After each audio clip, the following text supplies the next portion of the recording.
Ladies and gentlemen, we are all the Republic. Welcome to episode number 93 of Hyperspace Side. That's one we're on. Sorry. But yeah, very excited to be here. We're going to be talking about the penultimate episode of season 3 of The Mandalorian. And, you know, who would have thunk it? I picked up a book, I read some words, and then I was like, this would be easier in audiobook. So I did that. Heaven's muted, but I decided that would be easier while I actually did my work working on my actual Showtime Blazer. Probably plug that at the beginning now, so people are still here potentially seeing that. But more on that later. Anyway, Evan, how you feeling? Really good, really good. It was a fun episode of Mando, and even more than Mando, I'm just glad that you're part of the literacy club again, Nathan. Reading, listening, whatever. You're never been so grateful for a dust cover, Are you looking at it as it's going, or what? You're just casually listening to it? I probably would have in the past, but I primarily just kick it on while I'm drawing at the iPad. Nice, yeah, just doing shit. Yeah, it's good. It's good. Yeah, I've dipped into some of the audio books with certain audio titles, but yeah, it gets rough when the predominantly male narrators try to do feminine voices. It's like Oh wait, so he voiced like what about Avar Chris? What does Avar sound like? Not great. just lighter male. I'm like, that's probably not it. Yeah, like I've read or I listened to Resistance Reborn was one book that was like not an audio drama, but it was just a book voiced by Mark Thompson. But like the other ones I read, like the what was it called? It was this book called Tempest Runner, and there was a book called The Battle of Jeddah, and those were all like audio dramas. So Avar was voiced by an actual like actress in both those things. So it was cool hearing Markion, hearing Avar for the first time. Yeah, I can't imagine what Avar sounds like in Jedi. But regardless, I hear the production's cool though, at least, right? Like the sounds and everything. Oh yeah, good sound, good recycled soundtrack, John Williams. But it's all good. Yeah, I'm into it. I like what we got right now. Where I'm at right now, we are dealing with riots on the planet that we're trying to evacuate. Hetzel? Yeah. Well, also, the new current plan is like, can you at least by 1% slow down the debris? Oh yeah. It's like, I'll try. That's crazy. Yeah, it gets into this. It's like sciencey, but it's also filled with a lot of force stuff in terms of like how they do this. Because there's that one cool like engineer dude on the planet who's a clutch. But I'm really into Avar's force ability, just how tapped in she is to everybody. Yeah, she's like one of those like Old Republic Jedi who's able to like connect with a lot of other Jedi via like music. For her, like the music and the songs with that, it's really cool. I like the way she perceives the Force. It's really cool. Yeah. But yeah, I'm glad, Nathan, getting to the High Republic, peak Star Wars. I've been reading Cataclysm, Star Wars Cataclysm, which is like the last adult novel for Phase 2 of the High Republic, and it's really good so far. Like the pacing already, I'm only like 4 to 5 chapters in, and it's really good. So High Republic guys, don't miss it. But Mando, we're back. Rick don't miss ever. Rick don't miss. This is in the heat of battle. He don't miss. Yeah, this is definitely one of his best ones so far. I don't know where I'd rank it in terms of his filmography. I'll have to look at it. But overall, yeah, this was a fun episode. Definitely one of the best from season 3 so far. Probably the best. Yeah, I think so. We talked a lot. Yeah, we covered a little bit. While a lot of people are kind of like ragging on last week's episode, we had fun with it. CSI Star Wars. Yeah, we talked about it in the midst of our celebration talk. Yeah, I completely forgot because I was overloaded by all the other news. Japan. But with this one, just like the cinematic feel was like through the roof. Like I really wish I could have experienced this with the Celebration crowd.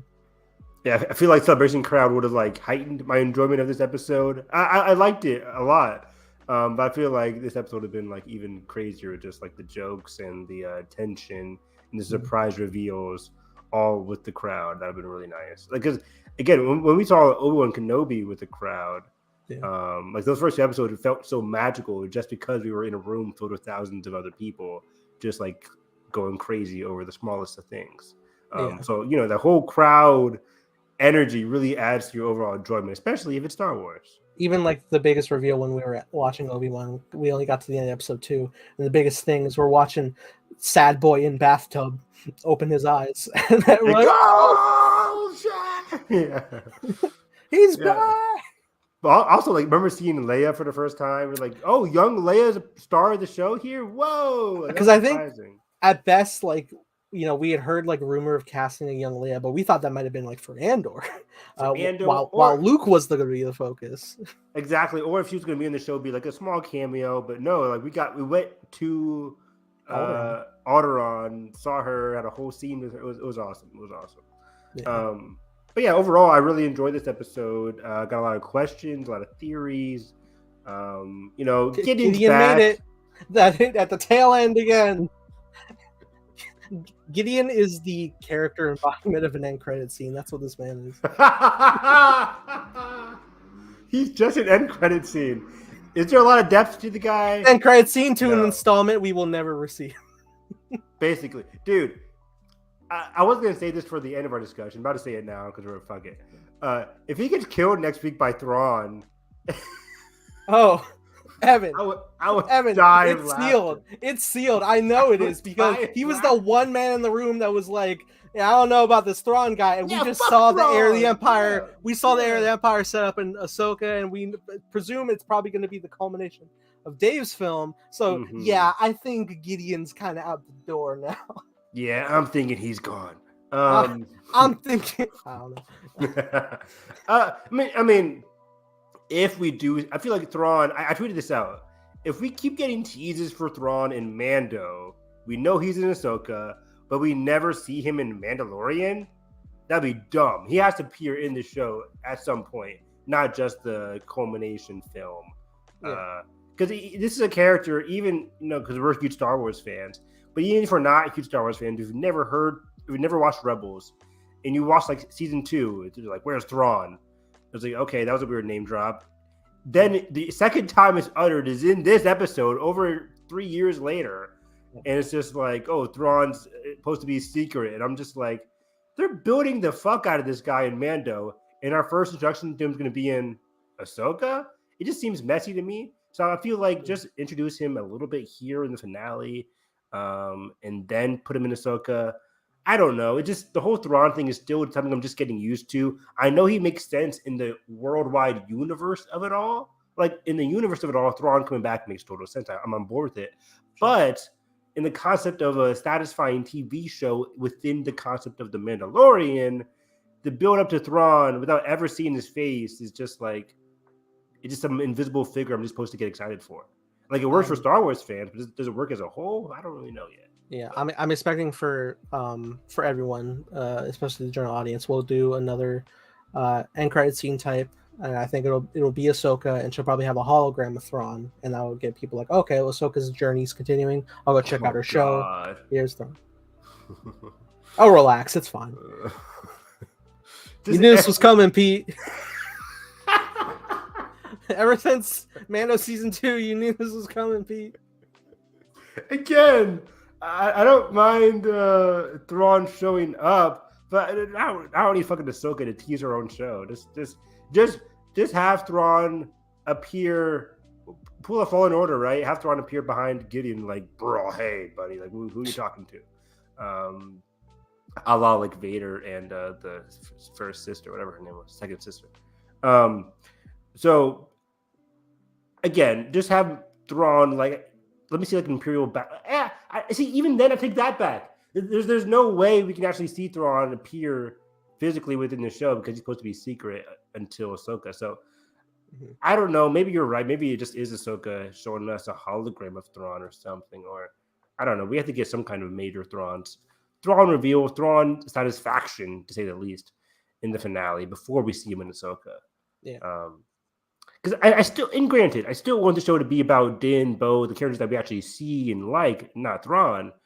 But I don't know. There has to be a satisfying way to like end this season in a complete bow as a season 3, what season 3 always been about, without just simply teasing. I'm sounding like a hypocrite now. Like, how do I phrase this? Like, I want them to give us a little bit of Thrawn, sure, tease, whatever, but also give me a satisfying ending to what season 3 has been about. Wow, that's still the case. Whether that's killing Gideon, whether that's like Gideon getting even more power, and maybe season 4 is going to be him trying to get more power over Thrawn. I'm not sure, but I don't know. That's just me. I mean, I just heard Thrawn again. I'm just like, oh boy, here we go again. I knew this was coming. Pete. I knew this was coming. And again, I like Thrawn. I'm excited to see Thrawn. It's just every time they mention Thrawn and like his secret relation and what's going on, I'm just waiting for something to drop about it. I'm just waiting for like, I don't know, Pete. I'll just wait for it. But Gideon, on the other hand, it's weird because I'm not big on Gideon, and I see Gideon a lot more than Thrawn, who I'm way more excited to see. Yeah. Maybe that's because I just loved Thrawn in Rebels. Yeah. And because he was such a good character in Rebels, but then in here Gideon's just like a mad character. But he does some cool stuff here in the finale, so we'll see. Yeah, probably would have felt more impactful if he'd been around more consistently. Yeah, it's like. And I'm not asking like I don't need like the whole man's backstory, but just like if not at all, the presence around him and just like have him be a bit more looming instead of just like the cable wizard behind the curtain. I agree. I totally agree. That's the case for all villains because people would bite back like, "Oh, that you need to see his whole backstory. You didn't get shit about Palpatine in the original trilogy, and he was still a great villain." And I would argue, yes, Emperor Palpatine was a great villain in the original trilogy because of his dynamic with Luke, his dynamic to Vader. You could feel based on the dialogue and performance alone, like so much power, so much interest with Palpatine, even though we knew like close to nothing before the prequels. Gideon, on the other hand, we're not seeing much of him, but even when we see him opposite these other characters, I'm just not intrigued by his relationship. We get some good stuff between him and Bo-Katan this episode. That's just like discussion, like just like Bo-Katan talking about Gideon. But Gideon alone, I'm just like, I'm still not feeling him. I like Giancarlo. I like him a lot. But I'm just still not feeling that presence. Like, oh shit, Gideon's here. I'm not feeling that energy yet. I really want to. And again, I don't need the whole backstory like you said, but the fact that we skipped over his like escape, it just feels so messy. It's like season 2, him thrown to prison, that's supposed to be like a big deal or seemingly a big deal. And yeah, you can chalk it up to what this season has been about in terms of the New Republic being too lax and being too like unorganized, unprofessional, whatever you want to call it.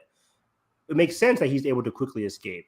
But hopefully there's more to it in terms of like maybe the armor helped him escape. We'll get into that soon.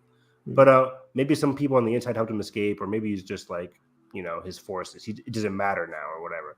But it would have been a cool character moment to see a segment of an episode going over his escape, his perspective, his goals, his aims, and what he wants to do.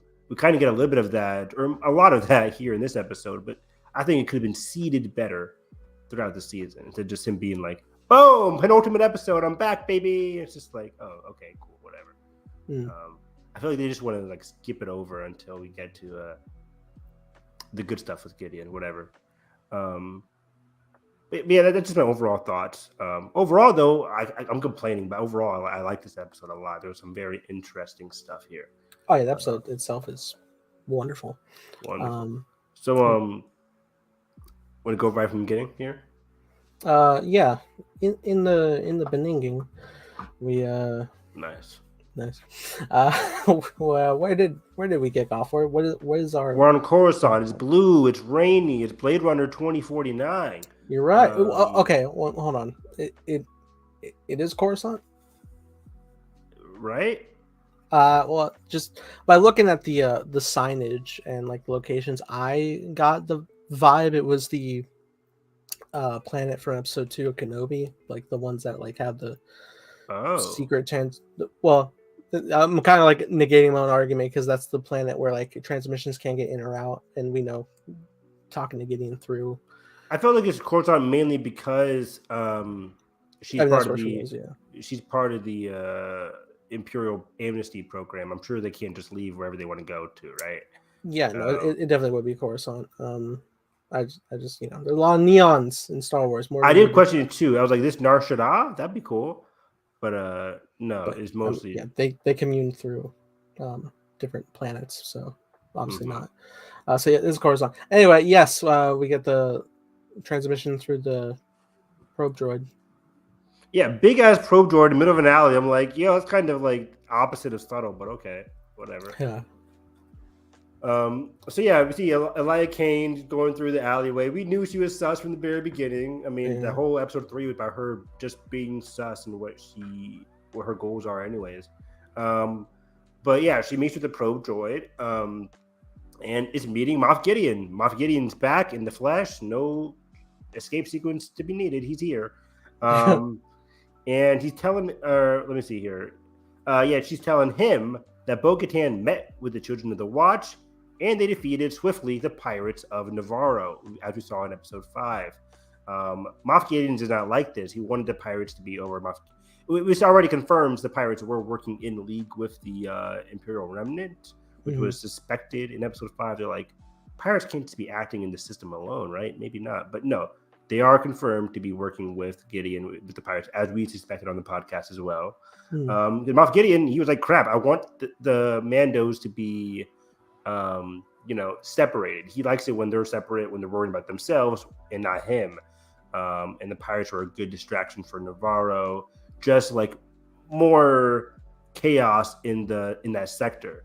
But the Mandos grouping up, it kind of scares Gideon. It kind of makes him nervous. He's like, well, crap, that's another thing I have to like squash, nip it in the bud, basically, because I can't have the Mandos posing a bigger threat to me.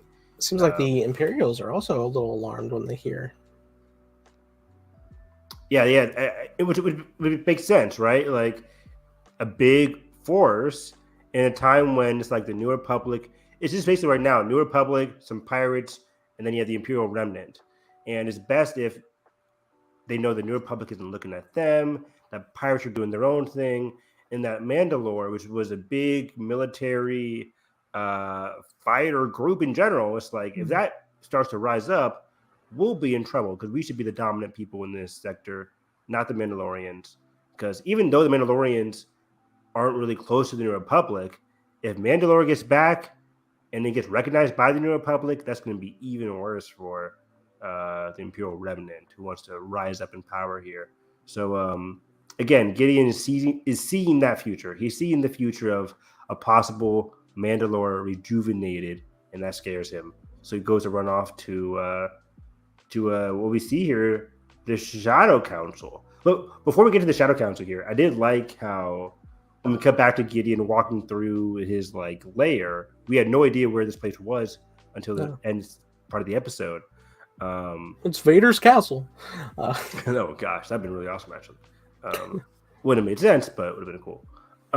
Vader's castle gone. But it was I like just like them teasing it here in the finale, or in the beginning of the episode. It's just like you see a rocky structure, some Imperial, like not logo, but just Imperial structures along there. So I'm like, what is this place? I didn't really know what it was until the very end. But then as he's walking, he walks through like this white armor that we see, of course, in the end of the episode is actually stormtroopers in Mando armor. Where they weren't cloned, right? Those were actual stormtroopers, I would assume. Oh, who knows what's going on? But they are, Imperial trooper armor forged from Beskar. Yeah, forged from Beskar. Yeah, that's what I meant. Yeah. weird, creepy. I just liked him walking through the hallways, seeing that on the side. I'm like, oh shit, what's really going on here? Really cool stuff. But yeah, the just best like part, season 2 with the Dark Troopers. yeah, you're right. Yeah, season 2 is like where he starts off. You see the Dark Troopers. I'm like, oh, what's gonna happen? And then 30 minutes later, we see them in action. And that messed up. We got technically more Gideon last season than this one. Did we? Just because he popped up at the end of like episode 4 or something, just like, oh, we will be ready. Oh gosh, you're right. Yeah, it was 4 and then finale. It's like they're just keeping this guy for the finale. Like, seed your villain throughout the show, so he makes more of a presence. Anyways, Gideon. This was probably my favorite part of the episode overall. The Shadow Council, the Imperial Shadow Council. I bet if people were there at Celebration, just losing their mind at all these references and name drops and everything. It's Hux. Brendel Hux is in the party. Yeah, this was crazy. So we see several Imperial warlords, and we see the group. They're calling themselves the Shadow Council because these are scattered Imperial warlords who are feigning, not feigning ignorance, but just feigning like, hey, we're not working together. But as we see via the holograms, they are definitely working together. And this was very fascinating because we saw it was noted like in the beginning of season 2 or throughout season 2 when we heard Bo-Katan was like fighting against Imperial warlords, trying to find information on Gideon. We're like, oh, so there are some Imperial remnants here going around. And then in the beginning of season 3, it's noted that, hey, because of Bo-Katan, actively fighting against Imperials, somebody blew up her home. And there's a lot of TIE fighters, a lot more than you would expect. And it all comes back down to here, where it's like these Imperial warlords were the ones doing the big attack on Bo's home. You would assume Moff Gideon or one of them at least. So yeah, because they're just getting revenge on Bo-Katan here. But man, it was just so cool seeing the whole group of them all wearing different kinds of clothing because of their different, different styles and different locations. But yeah, so let's see here. The first person spoken is Grand Admiral Pelion, or just Pelion. I don't think he's Grand Admiral, just a Commander Pelion, who apparently was Thrawn's right-hand man from Legends. Oh. I did not read the, it's been a while at least since I've read Heir to the Empire. But this is Pelion, or Captain Pelion, Thrawn's right-hand man from Legends. Pelion says, first things first, he wants them to appear disorganized or the New Republic will hunt them down, as I just mentioned earlier. So that's a big goal. We got to appear disorganized, even though, as we see here, we're all talking, we're all chilling, we're all just doing our own thing, which is very funny. They want to appear disorganized so the New Republic doesn't see them as a threat, but they're also very much still disorganized because they all have different goals and different plans as the conversation goes on. Especially Gideon here, who seemingly wants to, be the head honcho of the Shadow Council, and he's not it yet. So it was just really cool seeing that. So yeah, Pelion wants them to appear disorganized. I also mentioned that Thrawn is absent. This is a big Thrawn mention where he says Thrawn is absent because his location must be kept a secret. And this was spurred on because Gideon was like, hey, we're all here, we're all doing our thing. But one person I don't see here is, Thrawn. What's up with Thrawn? And the other guys and the other woman, they all kind of this uncomfortable in the sense of like, well, Thrawn, even we don't know where Thrawn is, I think they said, right? Like, even we don't know where Thrawn is because his location is meant to be kept a secret. His rise is supposed to be a secret to all.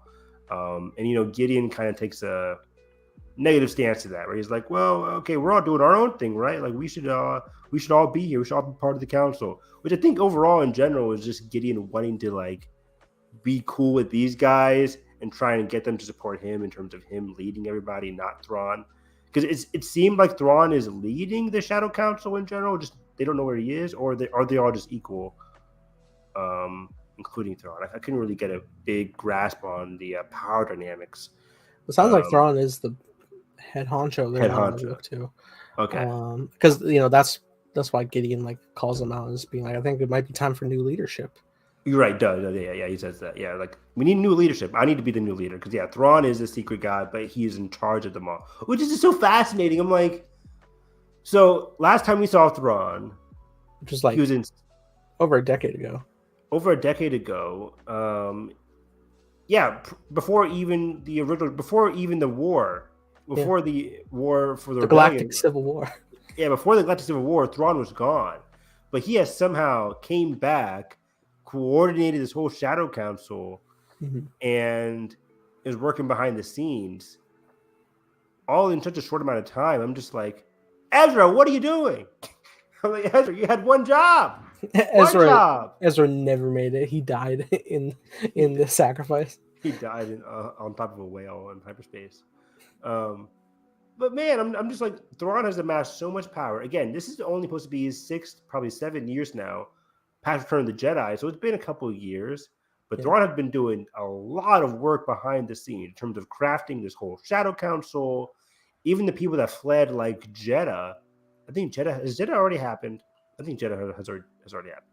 But like even people that like fled after Jeddah, which includes like Hux, Mm. includes like Hux is working for a race alone from the novel. By the way, Grand Admiral, not Grand Admiral Thrawn. There's another Grand Admiral called Race Alone who was Ah. working above Hux and who was given the coordinates towards the unknown region. So that's why I mentioned it last week, where it's very important to distinguish what is going on with the First Order origins and what we see here in Mandalorian, because they're all teases for one another. So I think to break it down real quick, the First Order, as we see in The Force Awakens, is this big group that basically comes out of nowhere. Even though Leia and Han, they know about Snoke because they blame Snoke for the downfall of Ben Solo. So Snoke has been around for a little bit, I guess. That was kind of never really explained anyways in the sequel trilogy. But anyways, Rise of Kylo Ren comic. even then, it's like Snoke is a mysterious figure that only Ben knows. And he's already there, yeah. But he is a figure there. Anyways, though, like I figured somebody like Hux and Race alone would just be chilling in the unknown regions while Thrawn, while Gideon are doing their own thing in the Mandalorian sector of space, the outer regions. But it seems like Hux is still in communication within the unknown region, which is fascinating to me. I'm like, has Snoke become a thing yet? Is he the Project Necromancer that they're talking about here? I would assume so. But it was also very fascinating. So the First Order are these people, the Imperial Remnant, the ones that don't get defeated here within this Mandalorian timeline. I think after Thrawn comes to power in Ahsoka in the future, Gideon gets dismantled, I think those people, those survivors at least, will go to the unknown regions and then come out 25 years later as like the First Order. Because again, it's just like these are a lot of Imperials, and I don't know like that they're just going to be functioning as just the Shadow Council for the next 25 years. They have to flee eventually. Well, they have to be building something right now because, as we know, with Finn, we know the First Order kidnaps children for their armies. So you know, and Finn was kidnapped as a baby, so he has to grow into full John Boyega by Force Awakens. Good point. Yeah. So, yeah, maybe I'm wrong because I always just figured like, hey, they just go off in the unknown regions, they pop back out as the First Order. But yeah, it's seemingly more like characters like Hux. So I figured, again, when I say Hux, I mean his father, Brendel Hux. I figured a character like Brendel Hux was just going to be Hux Senior, was just going to be in the unknown regions with the son and Race alone, who again from the novels, would just be chilling, and then they pop up later. But it seems just like, hey, we're in the unknown regions, we're doing our own thing, but we're still working together with these people, with the Imperial Remnant. And again, this is all after the Battle of Jeddah. The Battle of Jeddah was like the last battle between Imperials and the Republic. That caused the Imperials to get like dismantled and scattered across the galaxy. So yeah, just very fascinating seeing all these Imperials together. And I'm just so curious about their future. Like, what's going to be the ultimate end result from this Shadow Council? Because we know Thrawn eventually has to get defeated. We know Gideon has to get defeated, but like we know Brendel Hux kind of at least survives for a while. He gets killed by Hux. So Hux kills his dad. I think that was revealed in Where was that revealed? It's just tons of things I just know as facts, but I just don't remember. Is it Bloodline? I don't think it's Bloodline. It could have been a Captain Phasma helps. I think Phasma helps Hux kill his own father. I don't know where Phasma the novel? hell. But I didn't even read. There's two Phasma novels, aren't there? There are two Phasma novels. The first one's like the 2017 novel called Phasma, and then there's a sequel called I forget what it's called, but it's from one of the characters from Phasma. But yeah, I just know that as fact that Hux killed his own father. It could have been from a visual dictionary, actually. Could have been Star Wars Explained. I think it's from a visual dictionary that I'm thinking of. Visual dictionary or some kind of a book. But anyways, it was just cool seeing Brendel Hux here because we know he is a very important character in terms of like the rise of the First Order. Played by Donald's brother, which is cool. Which is really cool. Yeah, I really like that reveal too. Couldn't really get that from the hologram, but I saw that online as well. I felt bad. While watching the episode, I completely missed the name Hux from the dude. Oh wow! Yeah, I also don't watch with subtitles. So how do you not watch the subtitles? I can hear it, except that part. I watch literally everything with subtitles. I'm watching Succession with subtitles. You're watching it's Japanese. That's why. I don't just watch anime, motherfucker. You do. This is how you train to learn for Celebration 2025. I've been playing the long game. You caught me, Nathan. I've literally been thinking, like, in my journey to learn Japanese, like, maybe I'll just watch anime without subtitles and I'll just force myself to learn the plot. Just wing it, exactly. As I'm learning lessons, not just like. But anyway. Yeah, just in general, this conversation is so fascinating, right? There's so many ups and downs here as Gideon is talking about, hey, we're just organized, but we have to be a unit. Or that's Pelion actually saying that. But then Gideon mentioned Thrawn, and they go back and forth on Thrawn, saying like, "Oh, we need new leadership," but like Thrawn is like, they don't say heir to the Empire, but they just say Thrawn's doing big things basically. And they kind of establish Gideon and Thrawn are doing their own separate cloning things. Oh wait, really? I didn't hear Thrawn saying his own cloning. Was Thrawn related to the cloning project? Yeah, I'm pretty sure they were establishing like they're both doing their own priorities with them. Well, I figured they were both doing their priorities, but didn't one of them call out Gideon specifically with the cloning, and then Gideon? Yeah, I think like, the overarching thing is under Thrawn's thing, but Gideon's kind of like his own means, kind of like divulging from it with Pershing. But that I found that interesting because we had talked last week about potential plot points for setting up Heir to the Empire, and one of the things is like Thrawn making his own new clone army. They basically like recycled the DNA from the Clone Wars clones for this new army, so that could still be a factor if they wanted to attempt that. Tomorrow's on the payroll, so that could definitely still be a factor. I didn't connect cloning to Thrawn in this episode. I have to rewatch that dialogue. Because we know Gideon's definitely getting into that, and he admits it at the end of the episode. We know he's lying here where he says like, "Oh, weren't you and Pershing doing cloning?" He says, "No." It's like, "No, I'm not doing anything with cloning." Yeah, of course not. So we know he's lying there. We definitely know cloning's on the menu for Gideon, but yeah, for Thrawn can definitely. But Thrawn's the kind of guy who just doesn't even need clones, right? That'd be a weird thing. Probably not being need an army. But it seems like he has a lot of people, given like, I mean, spoiler alert for a Ahsoka trailer, but like, it looks like Thrawn has a lot of ships, a lot of material. He has a lot of people supporting him. I feel like he has a lot. Who's to say the timeline between this show and Ahsoka?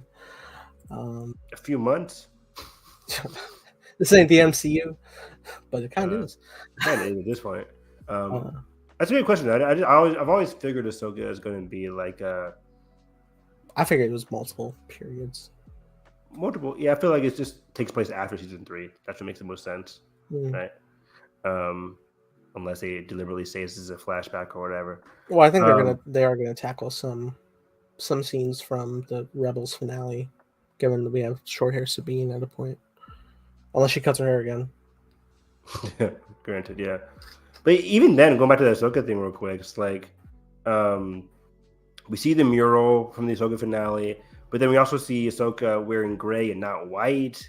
and her hair is not long. His hair is long and not short, and I'm just like, I'm so confused and curious about like where Ahsoka's gonna be at, and because it seems like they could be going from gray Ahsoka to white Ahsoka in terms of like the robes, but also I don't know. It's like, could Ahsoka all be taking place before the events of the Rebels finale? Am I just going crazy? No, I don't think so. I think we're gonna. So do you think we get short hair Ahsoka, or do you think we get Ahsoka in the white robes, and then she puts on gray robes? Something. I think because I think I brought up to you the extended look footage. Yeah, Had Ahsoka and Sabine dressed similarly to the Rebels finale, flying in a cockpit, so progressing from that scene in like one quick shot. I think it was like a final shot. But yeah, I guess we'll see. Luckily, Ahsoka isn't too far off. exactly. Yeah. So not too far. What is it? August, I think, right? Yeah. Half hour, we're still in the first scene. Yeah, exactly. But I mean, this is probably the meat and potatoes of the episode, anyways. The rest of it is just like action and funny stuff going on. But yeah, overall, I really like this whole scene. Basically saying like how a lot of these different Imperials are saying we need to be unified, right? We can't be attended by the New Republic. But they say that, but under the subtext of it all is that like they're all selfish characters. They're all Imperials at heart. They're all selfish, especially Gideon. They're all doing their own individual things. We know Hux is from like the novels and stuff, but we also know Gideon just is from the show. Like he is doing cloning stuff. He is kind of like wanting to be the big bad, and he does kind of want to be like that new leader, as he mentions out loud here. So basically, yeah, they're all lying until Thrawn fully reveals himself. Heard you were talking shit. Basically. So then Gideon convinces reinforcements to assist him against the United Mandalorian. They're like, oh, we don't really want to do that. But then he basically buckles down saying, if the Mandalorians do unite, it'll be bad for not just me, but for all of us. Because Gideon's kind of like the big honcho in this sector of space. So that's why they're like, I don't want to send the reinforcements to help you out, because that's your drama to deal with. But then he does say like Mandalorians would just be a big issue as a whole. So they say like we'll send some troopers and some Praetorian guards on the way to help you out. That was a cool surprise as well. Yeah. But yeah, then we cut to Navarro, and Bo-Katan and Din are on their way to Navarro. Bo-Katan's like, I hope this is going to go well, because even though we haven't met, or even though these groups like Children of the Watch, Din's group and Bo-Katan's group haven't been exactly met, they don't like each other already based off of their assumptions of one another. That's what the whole show or the whole episode is really built about the power of assumptions and perceptions and finding true honor among these Mandalorians as a whole. Kind of like what the episode's kind of being built around. And as they get to Navarro, the Watch and the Bo-Katan's group kind of like stare at each other. It's kind of like a stare off. It's very uncomfortable, very weird. But then the armor kind of helmets off. Yeah, basically it's like like when you're playing basketball, it's like shirts and no shirts. Just like yeah, we can take our helmets off. Look at this air. Look at me eating and not leaving. Yeah. So then, but the armor kind of like soothes the tension by saying, "Hey, welcome, people of Bo-Katan. Like, thank you for joining us. We are all Mandalorians. Like, this is the way. Blah blah blah. We are all the Republic. We are all the Republic." And so yeah, they all join together, but there's still some kind of underlying tension beneath that. No, no, you won't. You don't say. But and then the scene cuts to Grief Karga. Grief Karga says, "Mando," and they all turn around. No, I'm kidding. Yeah. It was weird. But Grief is like, I got a present for you back at the base, back at the at home. So they go to Navarro, and Dan is greeted with IG-11. Nope, IG-12. IG-12 now completely soulless and just a new action figure robotic. Let's go. It felt so weird. I was initially conflicted about this. It ended up being a very funny scene overall. Very funny, like character overall. But it was just kind of weird how it's like we were building up to seeing IG-11 return again. The idea of rebirth and Din growing to like a droid that sacrificed itself, but then it's rebirthed and it has like a different purpose. I guess taken away, it's just basically now a toy for Grogu, A vehicle, which is cool, but it's funny. Yeah. Honestly, my one thought while I was watching, I was like, you guys couldn't get Tekka back, could you? He's busy, huh? He's pretty busy writing tons of news. But no, it's fine. It's fine. Like I just thought like it would be more meaningful if IG-12 or IG-11 came back as a different person, because we've been talking about Din like regressing in the beginning of the season and trying to grow. I think that would have been a nice tool if we saw IG-12 being a different character, same body, different characters, which somebody like Din should be. Yeah, it would have been an interesting progression, because like we know canonically IG-11 became who he was because Queel effectively had to like raise him off of wiped programming. So imagine Din having to raise IG-11 in a way. Exactly. Amidst Grogu as well. It's like, oh boy, it's just big old dad Mando. It just would have been a nice parallel to see that for Din. But Din has changed. I'll talk about that towards the middle of the episode here. But for now, IG-12, hilarious. They're going through town. Yes, no. It was just very fun stuff. Grogu's fucking squishing fruit at the market, just being a fucking handful. Fucking a-hole. I'm like, come on, Grogu. You're 50 years old. Stop doing this shit. You're 50 years old. But in general, back at camp at night, Bo-Katan, she lays out the plan for the Mandalore retaking. They want to do an initial scouting party on the surface of Mandalore.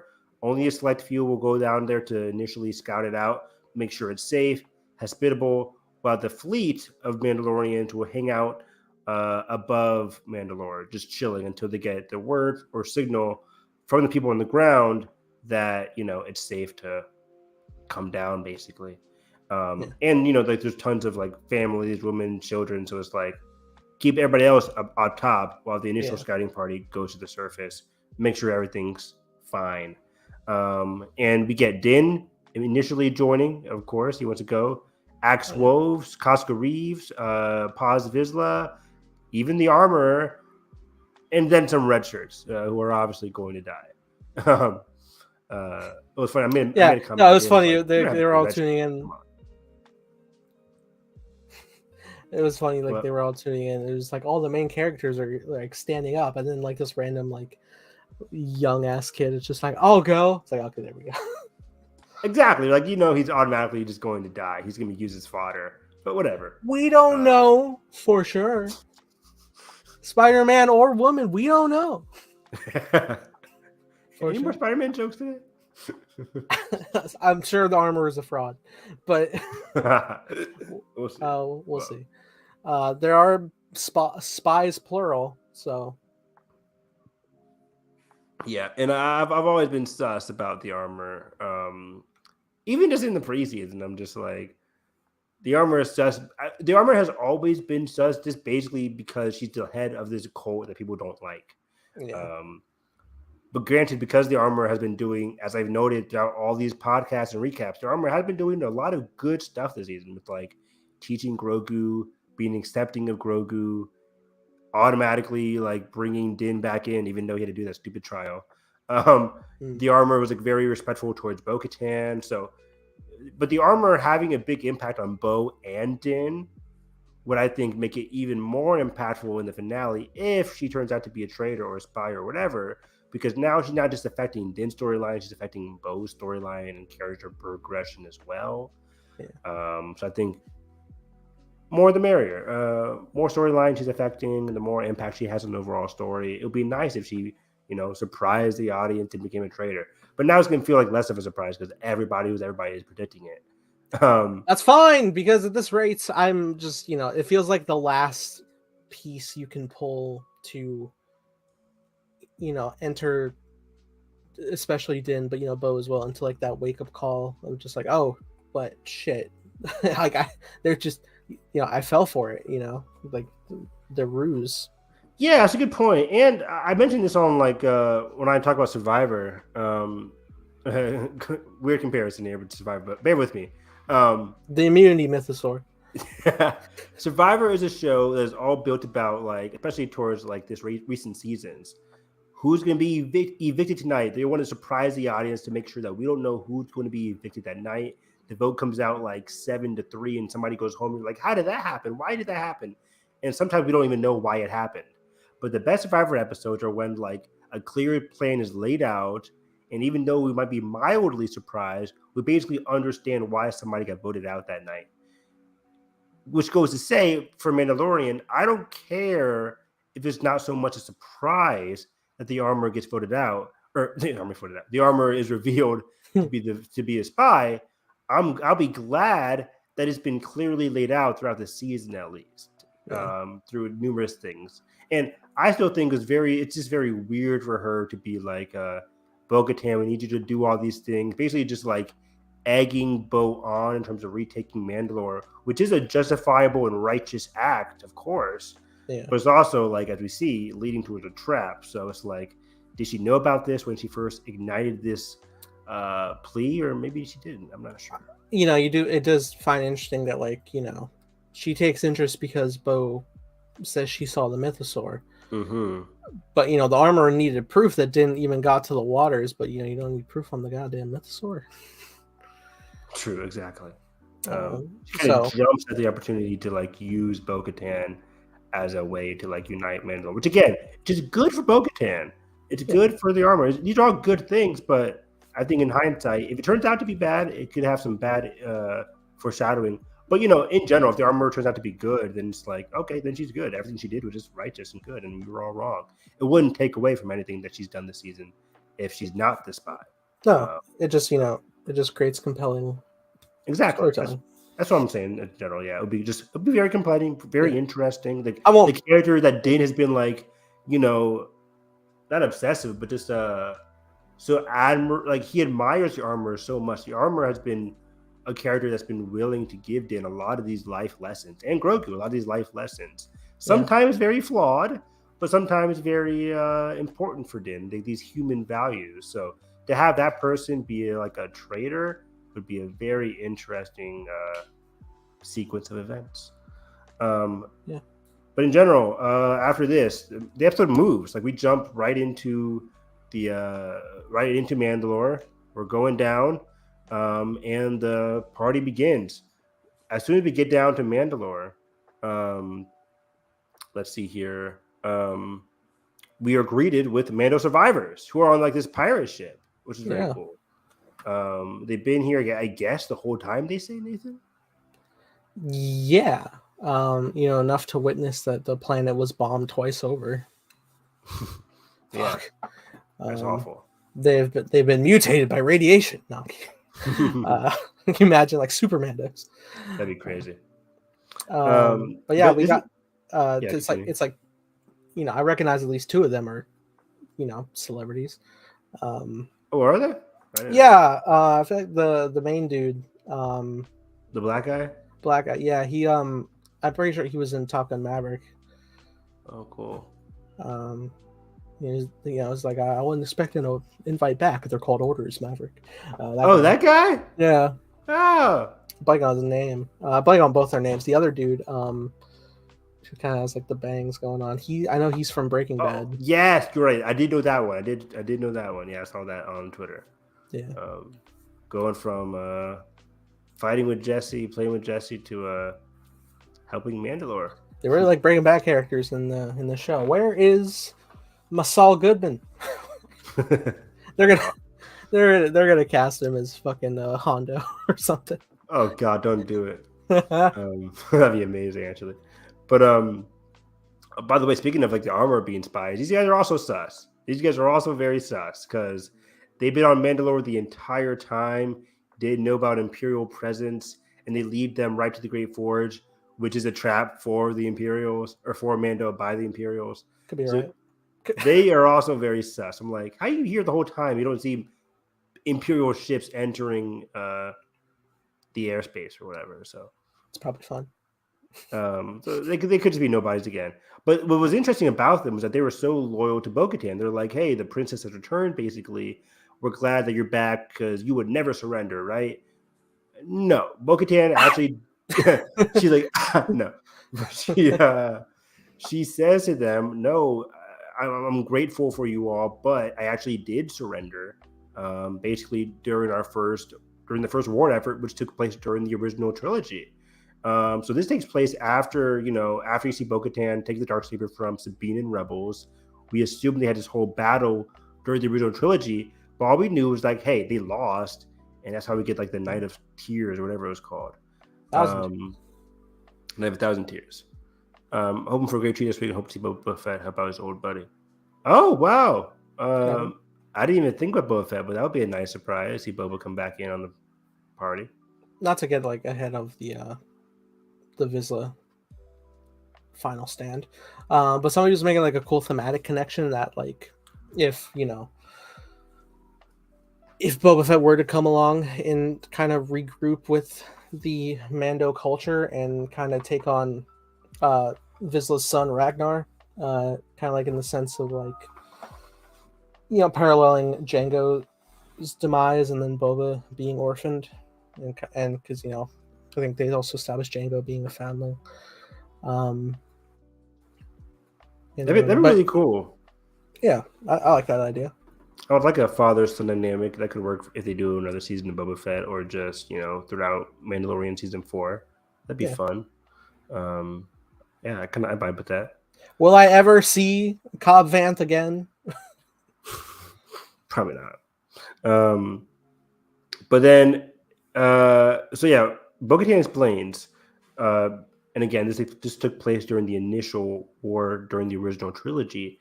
The Moff Gideon threatened to destroy all Mandalorian life. The Mandalorians had been losing the battle already. The Imperials had been overwhelming them just by numbers, and Gideon threatened to destroy all Mandalorian life. She then surrenders, gives him the Darksaber in exchange for saving Mandalore. However, he takes the Darksaber and then bombs the planet anyways. And that's what was called, once again, the Night of 1,000 Tears, as we saw in Mando season 1 or 2, one of those seasons. And it was 2? Yeah, I think it was name dropped in the end of 1 and then showcased in 2. There we go. So that's kind of cool. And then she says, later on in a different scene, Din and Bo are reflecting, and she says her own past selfishness contributed to the divide that they currently have, between the Watch and Bo-Katan's own group. And it was very interesting. Din, there's a great scene for Din here as he says, like, I don't really care about the Darksaber. She says, like, the Darksaber won't be enough to unite everyone, because she's nervous for, like, the upcoming mission. And Din just, like, puts his hand to his heart, basically, and says, I don't care about the Darksaber. I care about loyalty. I care about loyalty and honor, living with honor. Basically, this is a huge change for Din, as I was teasing earlier on. Like, this is the same character that, like, scoffed at Bo-Katan when she saved him in last season. But this person has seen who Bo-Katan is. She saved him this season. They've had a lot of adventures this season. He knows how honorable, how loyal she is.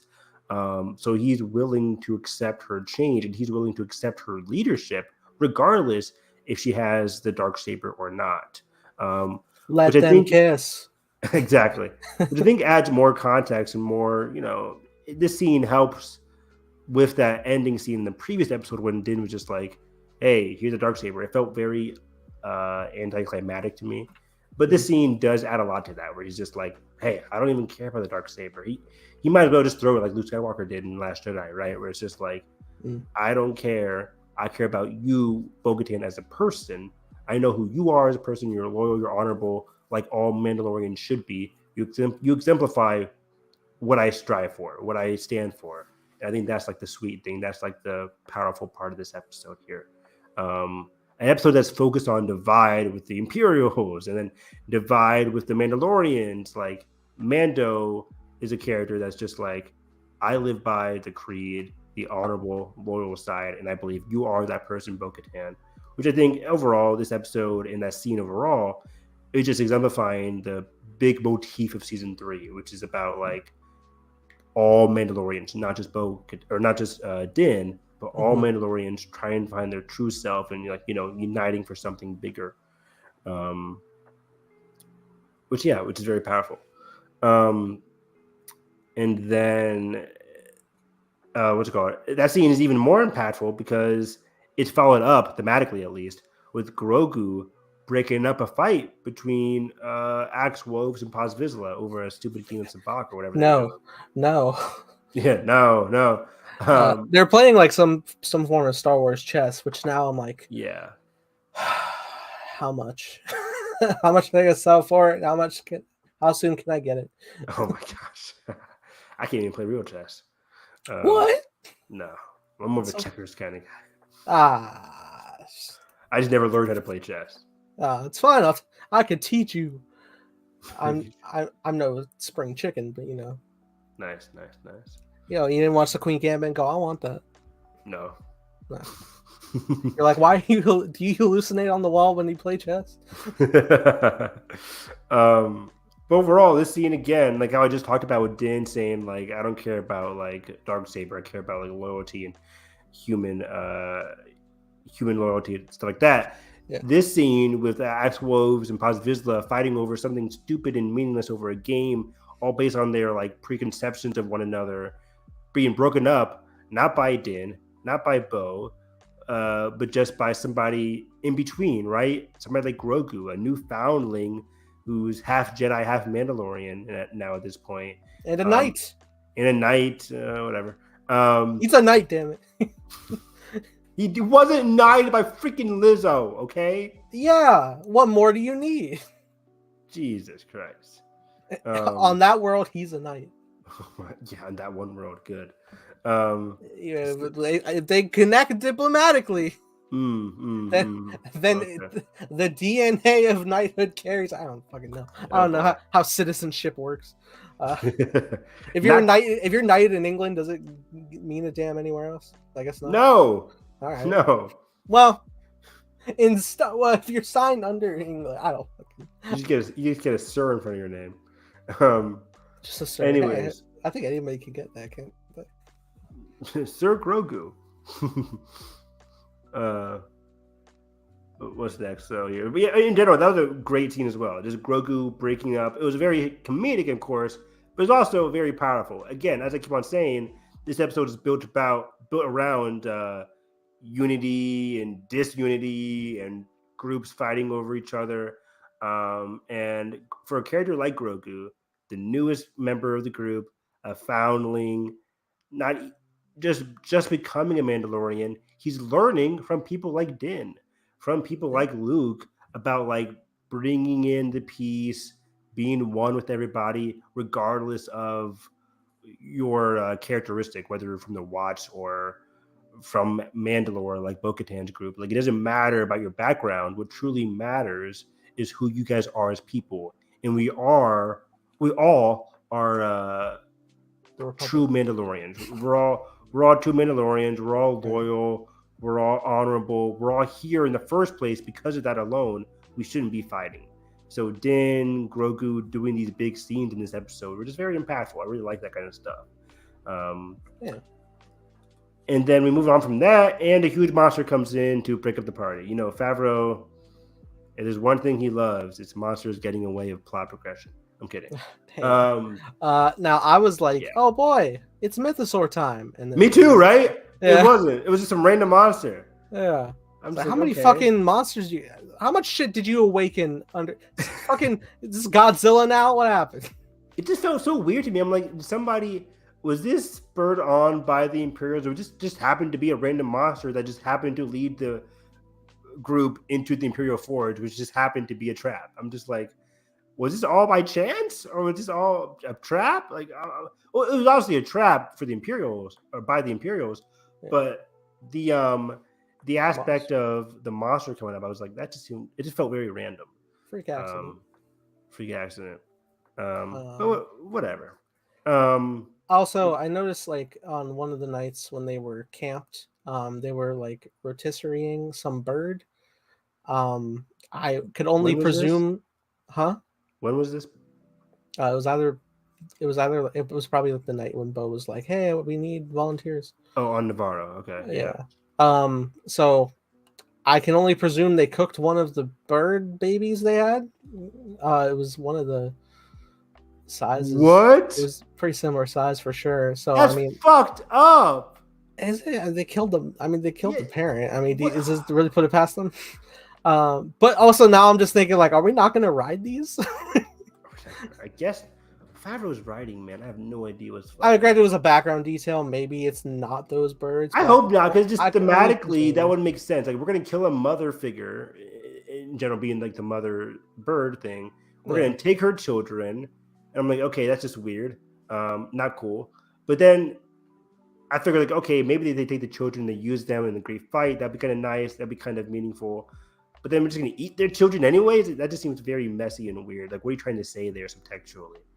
Or maybe I don't know what you're getting deep at. into it. Yeah, no. Well, now I'm questioning your logic there because, like, you're saying it's more beneficiary to like, all right, we killed the mom. Let's keep these birds captive for our fight, No, or I thought it was weird they took the children in the swift first death place. eating them. I mean, either way, it was bad. But I thought taking the children in general was a weird thing. I'm like, we're just taking children. What is the stance on like animals and like, because I mean most cats and dogs that get adopted are like taken from the litter of the mother. True, but most people don't kill the mother to get that. Yeah. But in general, but I remember with episode whatever the episode that was, I was just like, okay, it's weird, but I can see themselves using it in the finale, them growing. Like, if you can nurture the kids, then use them in the battle, that would make sense, right? I thought so. It's kind of like what you do with the foundlings, right? You nurture these people who lost their parents, and then they can become true Mandalorians. It could still happen. It could have been a random bird. It could be a random bird. Yeah, we could just be talking over nothing. It was just, very similar size. I did. Oh man, I didn't even think about that. But man, that would be. They were like, fuck. There's way more of us to feed now. Damn it. But now that we're getting to the finale, I guess we can totally scratch off like the birds having any kind of impact, because it seems like most of the finale is going to be in this Imperial facility on Mandalore or in space, where the birds won't have any kind of effect. I don't know. They may not even be like fully grown yet. Exactly, or we're just bullshitting. But anyways, so yeah, they go towards the Imperial Forge because they're close to that location. It just got sidetracked because of the monster. As they enter the Great Forge, they are immediately led into a trap. Like, Admiral Akbar comes out of the alleyway, and he's holding a big sign saying, "This is a trap." Yeah, walking in, it's like, "This forge is mine." Nice voice. That was amazing. Thank you. So yeah, and then basically Gideon has laid out a trap for them. As we see, like, the white Imperial armor that we saw at the beginning of the episode is now here, where they're like flying with the jetpacks, and they shoot them, but it's bouncing right off because they're full of Beskar. Evan, now this fight, tell me you're of the same mindset of John Wick in terms of having to shoot under the cracks of the armor to get them down. 100%. That was really cool. Where they're like, there's one sequence where somebody used like the Mando wire to pull it closer and then just like shoot it under the neck, which is really cool. It's like really trying to like shoot at the weak spots in the armor, and then in general though, like, the armor isn't like bulletproof. If you get shot 4 times in a row, boom, boom, boom, boom, you're gonna be out for the count. I mean, if it's a more intense blast like Vizsla's fucking arm cannon, you're definitely going down.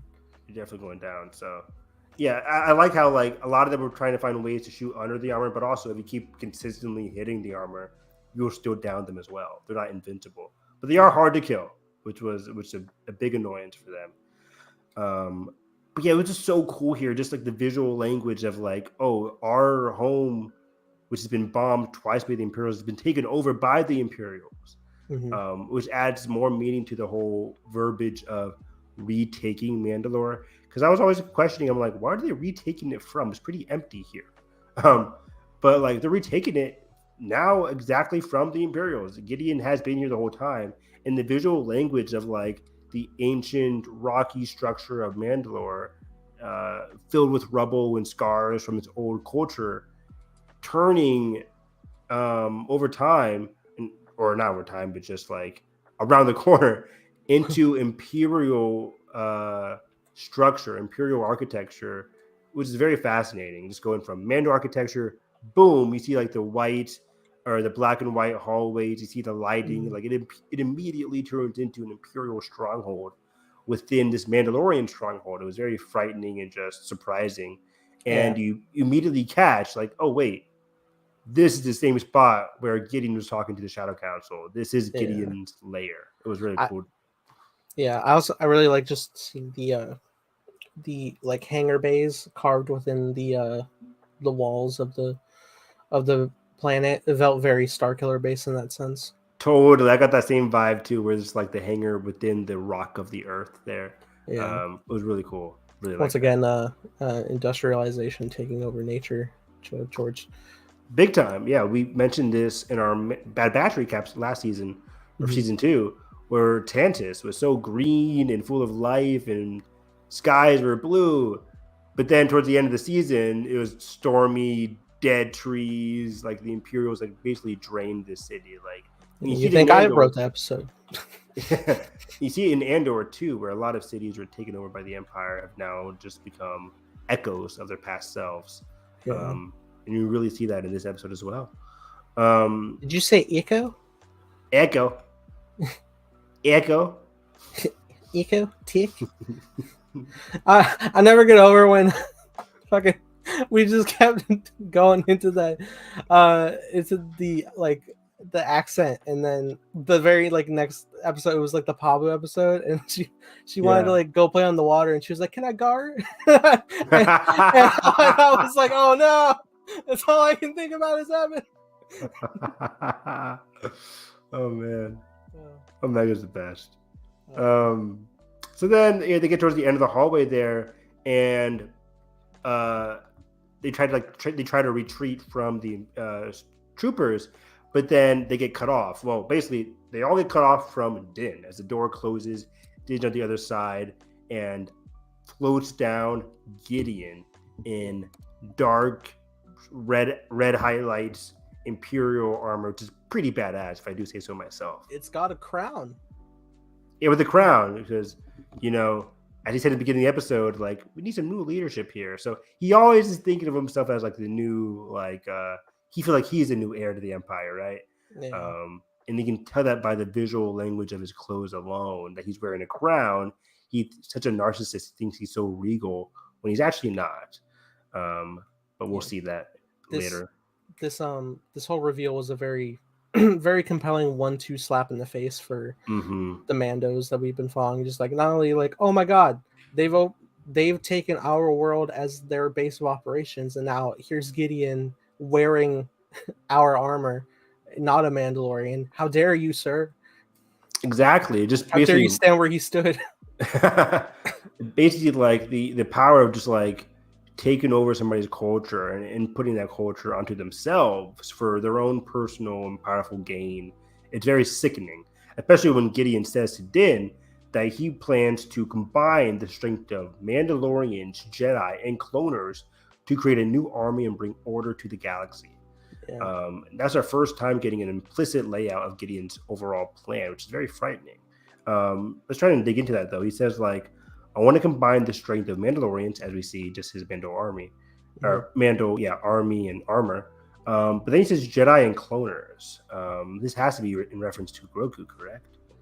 Yeah, I think in studying Grogu's blood, midichlorians and all, and then taking, I think primarily like the cultural advancements in weaponry of Mandalore and their technology. Not because anybody can be Mandalorian in their covert. And then combining that with cloning technology and just mixing that all together, it's like, damn, if you really have cracked Force user cloning, then yeah, you're pretty top dog. Although we know that, I don't know how far along they're at, because at this point I think Rey's dad is around, but obviously he wasn't a Force user. But then obviously they're going to get Palpatine's body along at some point. Yeah, speaking of that, we didn't really go over the idea of Project Necromancy at the beginning of the podcast. Just that name is very much like, yeah, it's Palpatine for sure. But yeah, that's what it seems like. And did they say that was in terms of Gideon or Thrawn? I forget where that was. I want to say Thrawn. I want to say Gideon. I have to rewatch that scene. I can't tell because one of them, I think Hux was like, "And what's the status in Project Necromancy to Gideon?" Or maybe they were talking to Thrawn. I'm not sure. Maybe they're talking to everybody in general. Yeah, Project Necromancy definitely seems to be related to Palpatine. But this project that Gideon's doing that was relegated to like Pershing and that kind of stuff, this seems to be his own personal side project that he claimed he wasn't doing. Yeah. So yeah, this whole idea of just like combining Mandalorian, Jedi, and cloners to create a new army and bring more into the galaxy seems to be like his overarching, simple-ish plan. And then he immediately orders the fleet to be destroyed and Din interrogated. So Din's taken away. I thought during the sequence, I thought Din's gonna get his helmet taken off. I did too, man. I was like, yes! Look at him! That'd have been amazing. Look at him and realize he can't be wearing that all the time. I know, right? He has to take it off now in the finale for sure. Yeah, it is funny. Like going into the spoiler chat, Christian, our friend, was like, "I thought they were gonna do something stupid." I was like, "What?" He's like, "I thought they were gonna kill Din." It's like, "No, surely not." No, surely not. But I did think his helmet was coming off. Also, important thing to note: prior to the Mandos getting locked in, the Vizsla was able to cover fire to allow Axe Wolves to escape. Oh, I forgot about that. So Axe Wolves also escaped? Yeah. Okay. Yeah. Thank you. So even if things go under with the armor, we'll still have a man on the outside. Wait, I forgot to mention, before they set out on the ship, on the pirate ship, towards the Great Forge, the armor took some of the injured people back on her ship to go back to the fleet. Above Mandalore. And she radioed in. They're expecting her to come in. They're expecting her to come in. I totally thought, like, as she gets... Because, like, there's a shot of her going above the clouds of Mandalore. We know there's no communications from the inside to the outside because of the storms and everything. Yeah, I even saw her controls are, like, been on the fritz when she exited orbit. Exactly. I thought when she exited orbit, it would all just be wreckage because the Imperials had already destroyed them. But wouldn't that have been cool? It's like, she gets past there, but then, boom. Just chaos. See, Evan, this is why you're a creative consultant. I know, right? Yeah. I mean, that'd been much more impactful because, like, she gets up there, they're already destroyed, but she wouldn't have known about it because of communication loss. But no, this time they said they were basically fine. So I just assume in the finale, it's going to start off with just like, hey, everything's fine. Boom, boom, boom. They come out of hyperspace, they get taken down, basically. Yeah. I'm expecting a loss here in the finale. I'm expecting a Bad Batch season 2-ish or Empire Strikes Back-ish. Hey, what are you showing me? But I don't know. Filoni's been teasing like it's a finale where you're gonna cheer and be surprised and it's emotional, which is not saying anything at all. But that's just like hitting the cornerstone of every finale. Yeah, exactly. So I don't trust the man anymore. Maybe it's not a full Empire Strikes Back finale, but even Empire Strikes Back, they ended in loss, but it was also very hopeful. So I think, in this sense, I think we're gonna get like a surprise cameo. A surprise traitor reveal from the armor. Maybe another few deaths. Nothing major anymore because who else is there to kill? But I think importantly, we're gonna get like Thrawn coming in there or something sad. Maybe Grogu actually does get captured again. That'd be interesting. Probably not. Would that be interesting? I take that. I completely take that away. It wouldn't be interesting because Grogu has done nothing this season. But mayhaps Din could have called for a little ally help prior, just to reach out to every Mando for help, and the fleet's getting attacked, and then who comes out of hyperspace? Boom! It's Boba Fett, seismic charge, baby. It sounds such like a Favreau thing to do. I don't want to undermine it, but that sounds like such a big fan service Favreau-y thing to do. Could work. Could be fun. Boba called for his help, and then now Din's asking for his help. Yeah, but I feel like if that was to happen, we would have been teased that like, hey, I sent up a message in this episode. Oh yeah, probably. But anyways, Does Axel have any other connections outside? I don't know. act calls for Jack Black and Lizzo's help. Let's go. God, I could actually see that happening. Oh God. Girl, my soldier. It's just fucking But okay, so yeah, Din is said to be interrogated. He leaves the scene, and Gideon demands the Darksaber from Bo-Katan, and Bo-Katan's pissed off, basically shooting the door, saying, "I'm not going to surrender to you this time." Mm-hmm. The Mandos fight back, and they're pretty successful, and then they're not. As like more troopers start coming in, Bo-Katan goes towards the end of the hallway, starts ripping open a new exit for them to leave. As soon she was cutting open, I was like, Fizzle can't fit through that. Nathan, I thought the same thing. I'm like, oh, so this is gone, right? So like, yeah, so you just sealed his fate. It's like, I always hated you. It was deliberate. He took one look at the hole. He was like, so anyways, I'll stay behind. Yeah, I can't fit through that shit. Yeah, dude, I thought the same exact thing. I was like, oh, so business is gone now, right? Because there's no way now his fat ass is going to fit through that. Hey, it's bulky armor. Bulky armor. I'm sorry. Bulky armor. That was just very funny because like immediately I was like, oh, he's done. He's cut. What Jalen say? Jalen were the same way. We're like, oh, it's a wrap. But it's just he's like the tank of the group, right? In Dungeons and Dragons terms, like he's like the guy who's always going to be ready to sacrifice himself. He's the Boromir in this instance. Yeah. Also, but I was like, you have a son now, so. But anybody with a connection gotta die. I guess exactly. This is Star Wars. But it was just very badass. He basically killed all of them. You see his gun overheating during his final sacrifice, which is really cool. Yeah. He takes out the remaining stormtroopers with his bare hand, which was awesome as well. I was like, oh shit, let's go. He basically got everybody except the Praetorian Guard. So it makes me wonder if Samando stayed behind, could he have made it? Could they have gotten out? Just gotten some help with the Praetorian Guard fight? Yeah, there's some policemen over there. Sorry. We got a runner. Oh boy. We got a runner. But I agree. Like, which is a very badass scene. And when the Praetorian Guards show up, which they looked less cool than Last of Jedi, but they still look pretty cool. They gave me Purge Trooper vibes from Fallen Order. They did, right? Because like the coloring was less shiny. I think just because like because their electro weapons were like a lot more purple, and yeah, I was like, oh, that's because before like their armor came into full focus, I thought it was Purge Troopers, like black armor. I was like, oh, because I forgot they mentioned Praetorian earlier. Mm-hmm. But I just wonder how many Praetorian Guards, because these Praetorian Guards I've always just assumed were just like only relegated to like Snoke and high end people. If you're able to just ship them off to somebody who needs help, I'm just like, how many Praetorian Guards do they have in these places? I don't know, because so Gideon got 3 himself. I think there were 6 in Last Jedi.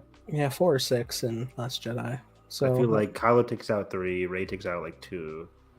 I mean, I could see there being a number of them, so that way, like if some get taken out, you have others ready to go and equipped. So maybe they're stationed at different locations. Praetorian Guards are human characters, right? I would imagine their physicality is. I would assume so too. I gotta read the visual dictionary again because they go in detail about like their clothing, their armor, and who they are. I think when it came to Praetorian Guards and the Emperor's Royal Guards, they typically were just like they're human, but like they're like the best of the best, like the top tier, the Navy SEALs, if you will. Yep, agreed. So yeah, it was a pretty badass scene as they get like as they swiftly and easily take out Paz Vizsla. He will be missed. So yeah, it was just a really cool scene overall, and that's where the episode ends, with Paz Vizsla dead, Bo-Katan on the retreat, the armors up with the fleet, and Din being interrogated. Once again, though, this is a parallel. Din is once again the damsel in distress here. We last saw this in episode 2, where he was taken prisoner by the undersea creature. What whatever undercity creature, or whatever, the troll, basically, The crab. The crab that kidnapped Din, and it was up to Bo and Grogu to rescue him then. And now he's a damsel again. So what does this say, like, thematically? What does this say, like, mythologically about his journey? I don't know. Because he has grown throughout this season in terms of being more open to people like Bo-Katan's group. He has transitioned from somebody who needs to be redeemed to somebody who's more of a father figure to Grogu. Maybe it's more to showcase, you just, yeah, you can't do your journey alone anymore. Because even he has Grogu, he was still always of the mindset just him, just them two against the galaxy. Exactly. It's like, it doesn't got to be that way. You can have a family. A family, you can have a tribe. So yeah, I think this season overall he's been more closer with his group and more open with his group than ever before. Because usually it was just him doing solo adventures with Grogu, like you said, but now he's with his tribe. He's been on consistent adventures with Bo-Katan for the entire season. All the episodes he's been with Bo-Katan. Yeah. So it's very fascinating that it's just more than just him now. But he's back to being by himself now that he's captured. Like, so how he's going to handle this? How are they going to manage to do a rescue? What's going to happen? Now that he is in holding, I do believe Gideon will remove his helmet. 100% then. Yeah, he's going to remove his helmet. We're actually going to see a good face-off between Gideon and Din, which is kind of what I wanted, right? Like, I wanted this in the season 2 finale. It was just kind of like upended by the whole look of it all. But I want to see more so, I'm excited to see more with Bo-Katan, Din, and Moff Gideon as a trio. That interests me a lot. But if we just get Din and Gideon, that'd be interesting as well, because Gideon has a past with Bo-Katan, but Din has just been a constant annoyance to him since season 1, season 2, and now season 3. So they have their own personal history now for the past 3 seasons. So their interaction is going to be very interesting in the finale. I don't even want to watch them fight. I just want to watch them talk. That's what I'm thinking as well. I just want to watch them talk. I don't want to see them fight anymore. That'd be awesome. I'm sitting here and I can't remember what happened to Din's spear. I legit was thinking the same thing in that last sentence. I was like, because he fought awesomely with that spear, but then he got the Darksaber, so he didn't need it anymore. Yeah, he didn't have. Yeah, okay, so he kind of just like moved over to the Darksaber, I guess, because he didn't have it in Book of Boba Fett. I think it was legit in Book of Boba Fett where he was using both. I can remember, I thought he was using both because he was so unwieldy with the Darksaber, but then the armor said like you got to learn how to use the Darksaber instead, right? I don't know. I'm not sure. I know he didn't have any whistling birds, which could have helped in that finale here in this penultimate. For sure. Where did those things go? Come on. But yeah, so any predictions last minute for the finale here as we end the pod? Din dies. No. It's hot in here. Woo. What's it called in sitcom? That was the inflection at the end. Woo! Oh, man. I used it for Trey's entrance in the vlog for Celebration. I remember that. That's awesome. But yeah, I think the simplest thing is, right, we're gonna get some great dialogue between Gideon and Din in this finale. I'm hoping for some more characterization from Gideon. Hopefully I can like him more and appreciate him more as a character. What are your deeper motivations, dude? I want to go into his idea of selfishness. Like, what are your goals within the Empire? We know you want to lead, but what is your relationship to those other people in the room? Because it all seemed like fake customer service talk with them, basically. Hey guys, what are you doing? It's like customer service. Where it's just like he's basically appeasing them, but also like egging them on. Like, where's Thrawn? Like, we should be united, right? We're one united council. But he's also like, have you tried turning the Empire off and back on again? But he's also like doing his own thing. So I'm very curious to see what Gideon's up to. I teased at the beginning of the pod that Thrawn's going to kill him in the finale. I don't think that's going to happen, of course. But that whole dynamic interests me. Maybe that's just for a future season dynamic more so than season finale dynamic. Sure. But I do expect we see a hologram, something relating to Thrawn. Because again, I just feel like a big Thrawn mention was happening in this episode and to not see him in this episode would just feel a bit weird. But maybe that's just me, knowing that we'll get him in Ahsoka anyways. Yeah. I don't know what else we get from the finale. The armor could be a traitor again, but a big thing. This season has all been built around Bo-Katan, and as Rick from the US said, like, this season is really exemplifying that the show is more than Din. Whether you like it or not, the show is more than Din. It includes Bo-Katan and the other Mandalorians as well. So, and what does it mean to be a true Mandalorian? So, Bo-Katan had a lot of baggage in this episode and the season as a whole, right? She started out as a character who was like left behind, or people left her just because she didn't have the dark saber, and just because she failed to defeat Gideon in that season 2 finale. But then throughout the course of the season, she was welcomed by the Watch. She gladly helped the armor and Din.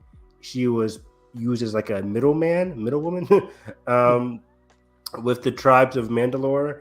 But then she reflected on her past mistakes as well in this episode, in terms of like her past failures, the surrender, the dysfunction within Mandalorian tribes as a whole, kind of roots back to her in her own, like in her opinion.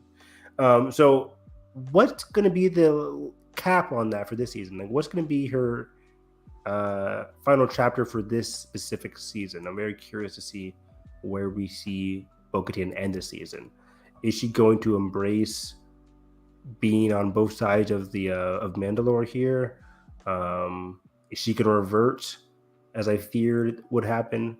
Nah, I don't think so now, but I'm very curious. Yeah, I'm sure she'll come out on top in terms of her people. I think she'll be embraced even more so by the finale. I think my out there, which is something I've been like pleading forever, is I think we'll probably get the Mythosaur for the finale. Oh, that'd be awesome. It would be a great way of like Mandalore kind of take from there, like really shake up the base of operations, because I don't think they're fully aware that one is alive on the planet. See that last part again? You kind of skipped out there. Oh, well, I don't think the Empire is necessarily aware that one is alive on the planet, so it could be a cool way for, like, you know, again, with the themes that George puts in with like nature against the industrial, you know, the planet kind of taking its essence, and you know the culture of Mandalore persevering, and you know that way it'll shake up the Imperial base enough for, you know, probably to have the Imperials distracted enough for like Din to start mounting an escape, and you know the Mandos really starting to like overtake them. And I don't know if we're going to destroy the whole base, but that would honestly be compelling to see, like Gideon, you know, launching this big thing, but like, he fails and now he has to face the consequences of Thrawn in that way. That'll be very interesting. He fails and he has to face the consequences of not only Thrawn but the rest of the Shadow Council, because like we gave you all those reinforcements and you still lost. That'd be very interesting. Yeah, because that would be great for like, because I could presume Gideon is kind of like a bit more of the like the leading military angle with the Empire, and you know if he has like this mess up yet again, then that would cause Thrawn to be like, all right, you're done. It's my turn. You've proven you can't handle them. I will move in. Similarly, how you know Thrawn stepped up to the Ghost Crew and Rebels themselves. Mm-hmm. That'd be really awesome. But on the other end of that, the season could be leading towards Gideon not failing this time. Where Gideon, I don't know if that means he keeps that base, but I could see him like expanding, because he had so much power in this episode. He was on top of everything.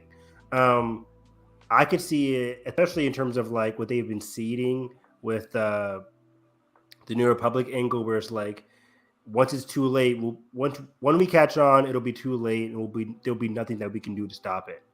I think that line from episode like 3 or whatever, 5, whatever that was, that line could be good foreshadowing for what we see in this finale, where Gideon exerts so much power, he just completely destroys the Mandalorian fleet. And then the New Republic finally say like, now we should finally do something, but only after a few Mandalorians, including Din, survive. So it'd be like, we're here, but it's just too late for the New Republic, as Gideon has like this huge big control. Maybe he loses Mandalore, but maybe he has all the backing of the Shadow Council, and leading into season 4, it's going to be the New Republic finally getting in on that, and finally like leading up to that culmination movie. So it could be interesting if they if they had it laid out to like, the Mandos do take back their planet, but it was all for naught because somewhere else maybe they're currently like finishing up the development of their own forge so that they can combat and fund their own Beskar makings, no matter where in hidden place. And maybe we get like another look at the potential actually good batch of clones that Gideon was talking about. Ooh.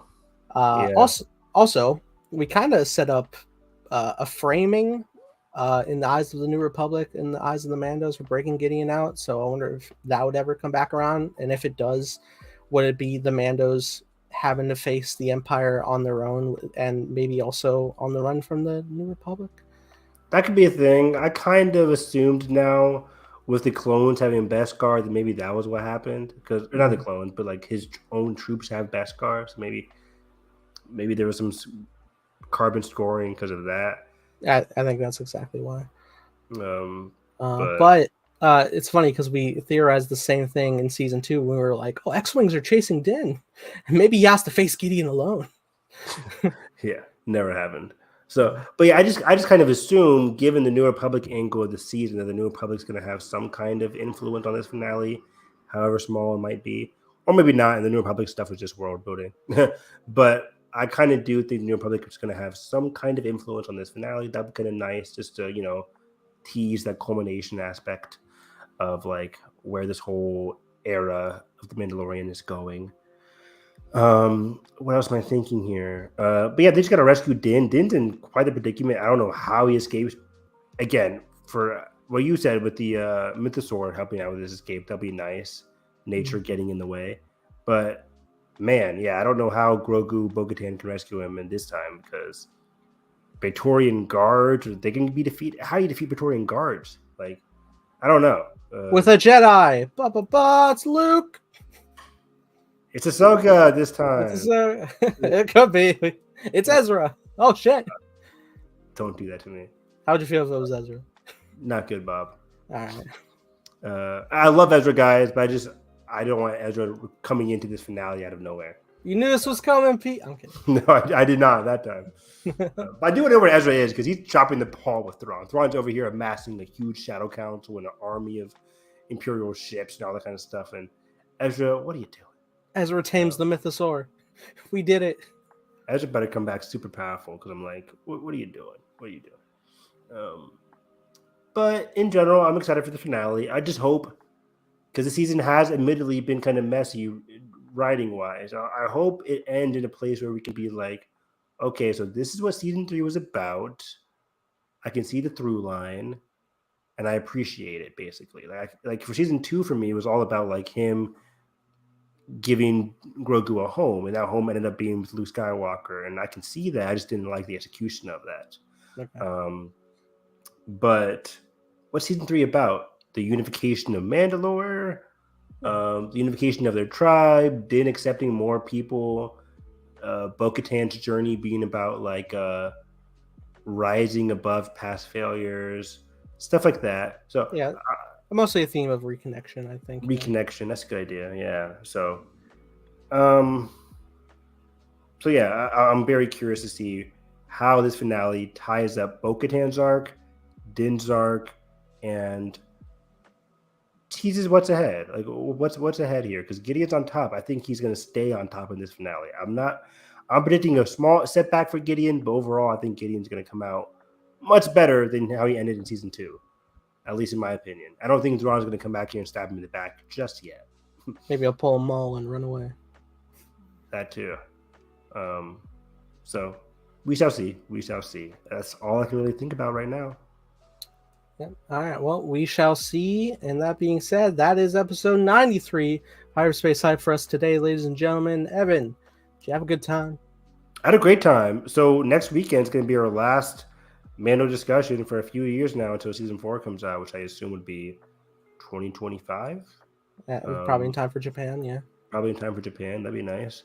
So yeah, another Mando season's about to be in the books here. It was a fun time as always. But you can find me at Harris EV9, talking all things anime.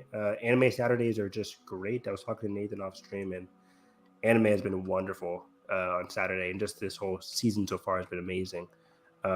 If anybody's listening to this still, hour 35 minutes in, and you've heard of this anime called Oshi no Ko, I really recommend it. It's on right now. It's on High Dive, which is an anime website, but it's streaming everywhere. So watch Oshi no Ko, because that broke me this week. It broke me. But overall, I'm watching a lot of anime. Watched Suzume yesterday, which was great. I'm reading High Republic Cataclysm, which is fun. I'm doing a lot. So catch me on Twitter, talking all things anime, TV, reality TV, all that kind of jazz. I need to start making an outro for the show with the casting for Rogue One. Just like, you think anyone's listening? That'd be awesome. But yeah, you can find me at _TimeBlazer, making a show called Time Blazer. We were very close, ladies and gentlemen, to release the brand new trailer. I'm very hyped about it. I love the music I picked. I'm totally going to get a copyright claim, but I don't care. It's for the marketing, the best marketing I can think of. Incoming. I hurt myself. I'm not playing Hurt. I'm not playing Hurt, but think those vibes. Think those vibes, ladies and gentlemen. I'm very excited to debut it. There's gonna be a lot of hints of pain, but joy as well. And it's an adventure that we're gonna go on together for this first season, and hopefully I can pitch in enough for you guys to help back it on Patreon when I launch that, which would be helpful, so I can keep making this without starving. So that being said, if you guys enjoyed this podcast, make sure you like button, subscribe, and ring the bell so you miss future coverage on all things Star Wars. We got Visions coming up very soon. Then we'll have Ahsoka and maybe Skeleton Crew at the end of the year. We shall see. But yeah, that being said, guys, I hope you have a great day, and may the Force be with you always. Bye-bye.